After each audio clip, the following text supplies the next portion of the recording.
2.5 years ago, and the first thing I got was a phone call from my mum. No, actually before that I rang to see when the kids were coming home because they were on holiday with my mum and dad in Kaitaia, and I heard some screaming and crying, and Jet was on the phone, her youngest brother, and I said, "What's going on, Jet?" And she, "Oh, Harper's had a fall, but she's okay, Mum, she's just really sore." And then I heard her screaming quite badly, and I thought, oh, something's really bad. Actually, I was at work at the time, but yeah, Lara just told me, she rang up crying, saying that Harper was in an accident and she couldn't walk or couldn't stand up. And so she gets on the phone, and I said, "Oh, what's wrong, Harper?" And she said, "I've broken my back." And I said, "No, you haven't. That's stupid. Don't be ridiculous." And because Harper can be quite dramatic, it's in her nature to just be dramatic. They took her to the doctors, and then they ended up flying her on the Westpac helicopter from Kaitaia to Starship, which is where we met her. Yeah. And I didn't panic much, because I guess when you're in that mode, you just think, okay, what to do next? And that's been the whole journey. But at that point, it was just about talking to the doctors and getting her back to Auckland, to Starship, where I thought she needed to be. We all shot to Starship at the time, and then when she got there, and then we spoke to the doctors, sort of hit then. Doctor said that didn't give her a very good chance of actually walking again. That's actually pretty devastating, actually. Thinking about it now, I remember the day like it was yesterday. It was one of the worst days of our lives, yeah.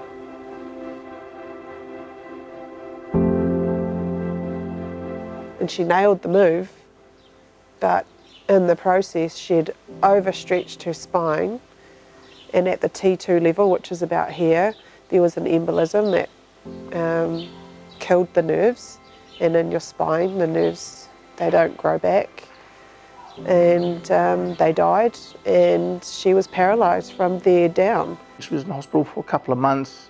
She was at the Wilson Rehab Centre in Takapuna for another 3 months there, just just so she can adapt to life, because it's all changed, it's all new from what she's used to.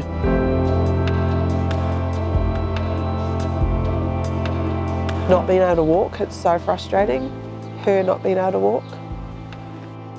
I see her friends running ahead of her and she can't keep up. It's hard. And here she is, just pushing a wheelchair behind them, trying to be a part of them. Yeah, it's really hard. I went to a school trip and wore my sunglasses the whole day because I cried all day because I was pushing her to keep up with them. And they were so amazing with her, but still you can see the differences. And she lives with it every day. And I had a glimpse of that. Her attitude is unbelievable. I mean, I look at her sometimes and get a bit emotional, because the stuff that she takes day to day is a little different to able-bodied people, but she sort of just sort of gets on with it.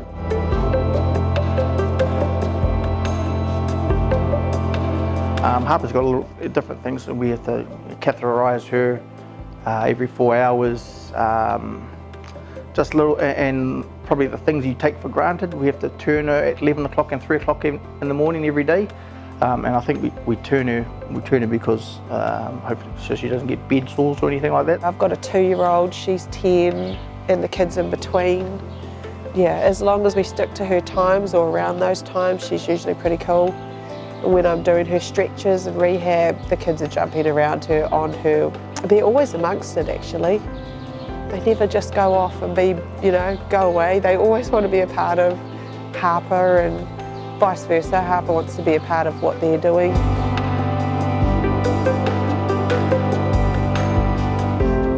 I'm actually proud that Harper can call on her younger siblings.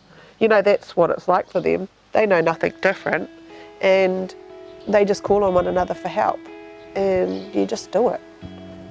Because I'm so busy with 5 of them that sometimes she does come second or last, and she does have to wait because I don't treat her any different.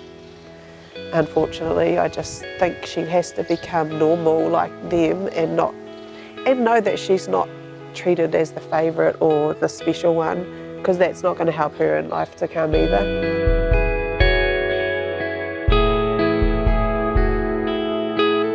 For me, I try and spend as much time with all the kids as possible, and I sort of cherish it a little bit more, I think, than I would normally. It's Taught our family that through everything you just have to love one another. It's taught us more about who Harper is at such a young age. She's so determined, she's so strong, she's so resilient, it's ridiculous. She's tough. You know, she's got one of those auras that, you know, people like to be around her. She's infectious.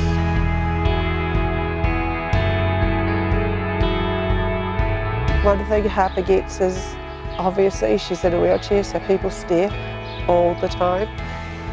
And she kind of likes it. She likes the attention, but I don't know, if people actually started talking a bit more and like, don't be scared and just say, hey, how's it going? What happened to you, you know?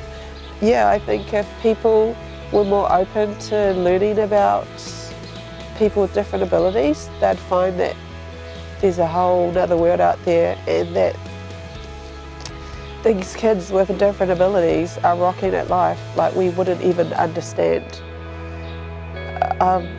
Could rattle off so many kids that we know right now that are just so cool, and they're in every sport you can think of possible, and they're so smart, but ultimately they just want to be treated normal. So yeah, if you see them, talk to them. They love it.